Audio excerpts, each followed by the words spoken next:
pledged a concessional credit line of $10 billion US to Africa over 5 years, earmarking at least 15 to 20% solar energy projects. 2 years later, solar irrigation appears ripe for immediate collaboration between the two. Helping us understand the prospects is William Brent with Power for All speaking to us from Barcelona. William, I hope the weather is good. First of all, last year, 2 years ago, we did see India pledging the $10 billion US dollars. Before that, we did see a FOCAC, which is the China focus on the cooperation and the Forum for China and Africa. They pledged $60 billion. Tell me, Africa, we do know it is the next front, but how does this meet when it comes to energy? Well, it's interesting. As you said, Arnold, China has been the spotlight in terms of building out infrastructure in sub-Saharan Africa and Africa in general. What I think you're starting to see now is a greater collaboration between India and Africa. And that's, because there's enormous potential in renewable energy for both regions, and they both have very ambitious goals. For example, the AFDB, as you well know, has targeted 2025 for universal electricity access.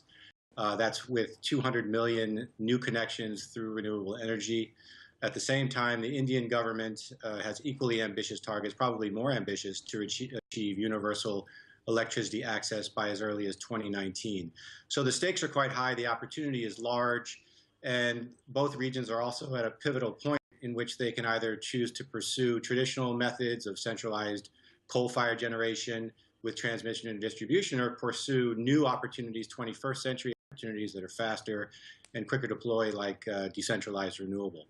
And you're starting to see the decision already being taken in India, for example, where they recently canceled 14 gigawatts of coal-fired plants because utility-scale solar is now cheaper. So why would you go the old route if you can go a cleaner, more cost-effective route? Right, William, there's an old African saying that goes, always get, well, I'm paraphrasing, but it basically means always get weary when a naked man offers you a shirt. Between Africa and India, you're looking at 80% of the 1.1 billion people that have, million people that have no access to electricity. That's the billion. Are we in position to actually have India pledging that much for solar, yet at home themselves, they hardly have any electricity to start with?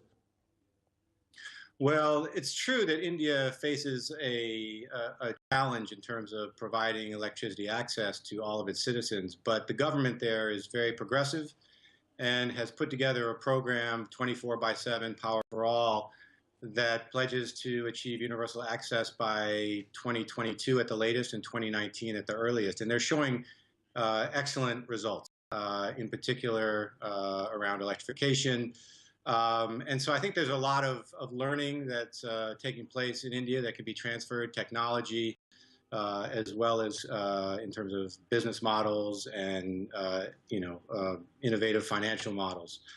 So, at the recent African Development Bank annual meeting, which was held for the first time in India, the Indian government took that $2 billion initial commitment a step further and announced that it had already received interest from Indian companies to deploy over 600,000 solar irrigation pumps in sub-Saharan Africa, as well as over 50 megawatts of mini grids, and train over 5,000 solar technicians. So, you're starting to see some clothes being put on that naked person, Arnold. I think there's a real opportunity here for collaboration between the two regions.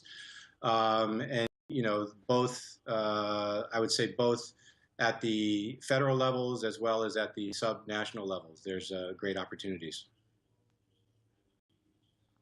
Right. Of course, very interesting analogy there with the clothes. But if we're looking at 60% of the world's uncultivated land, Africa having a big chunk of that 60%, yet again, solar has lots to do with it. Tell me, when it comes to the skill set, aren't we at a mismatch there? Well, I think that, so the Indian mechanism for deploying the capital is through the International Solar Alliance, which was created at the Paris Climate Talks and is housed in India. And there are already dozens of countries, 17, I believe, from Africa, who are already part of the International Solar Alliance. And through that alliance, you're going to start to see, I think, an increased amount of collaboration between companies, civil society groups, both India and sub-Saharan Africa, to actually take this promise of collaboration and put it into practice. And you're starting to see that already happen in terms of the number of companies who are collaborating. For example, there's a company based out of India called Husk Power that's doing 5 mini grids in Tanzania. OMC Power, another leading private ESCO in India, is moving into Africa. And you're also seeing collaboration on the solar irrigation side, Arnold. You've got a company like Future Pump, which is based in Uganda, but has its manufacturing in India, and now is looking to build on its market penetration in Uganda into India. And then you have companies in India like Claro Energy, who are actually doing quite well in India, are now looking to get into Africa. There's a local component element to the ISA and how they're going to invest their money, which means that some of the companies involved in Africa have to be Indian. And that's going to, I think, result in a lot more collaboration between the two sides. And you're already starting to see that happen. And then on the other side, you have, Africa, which is led in the innovation around pay-as-you-go rooftop solar. Their companies like Greenlight, Planet, and d.light are now piloting those pay-go models in India. So there's a lot of cross-fertilization and opportunities for learning between the two, as well as for commercial business. And you're starting to see that just emerge right now, and it's really exciting time for the two regions in terms of collaboration in this area. And I would just say that, sub-Saharan Africa is 600 million people plus without electricity access. 80% of those people are in remote rural areas. So, solar irrigation that's off-grid and rooftop solar and green mini grids that are off-grid and may eventually be integrated into the grid are critical to how both regions can achieve the goals that they mutually have. And so it's a really exciting time to sort of see where that goes. Right. I have to ask you about the Barefoot College. Now, this is something you have written extensively about, where we do see, well, the regions come together besides, well, we do know about the PPPs across much of sub-Saharan Africa and investments, but this is really unprecedented. Could you just shed some more light on this one? Well, so I think what Barefoot College is doing is indicative of what a lot of civil society organizations are doing between India and Africa, including groups like Selco Foundation, which is based in India and doing some work in Tanzania. Barefoot College is a great example. I mean, it's an Indian-based non-governmental organization, and they've trained solar entrepreneurs, in Africa around these distributed renewable solutions. They've got training centers in, I think, 5 regions: Senegal, Burkina Faso, Liberia, Sudan, and Zanzibar, that serve the sub-Saharan region. And, it's just a great example of how to activate from the ground up entrepreneurs that are available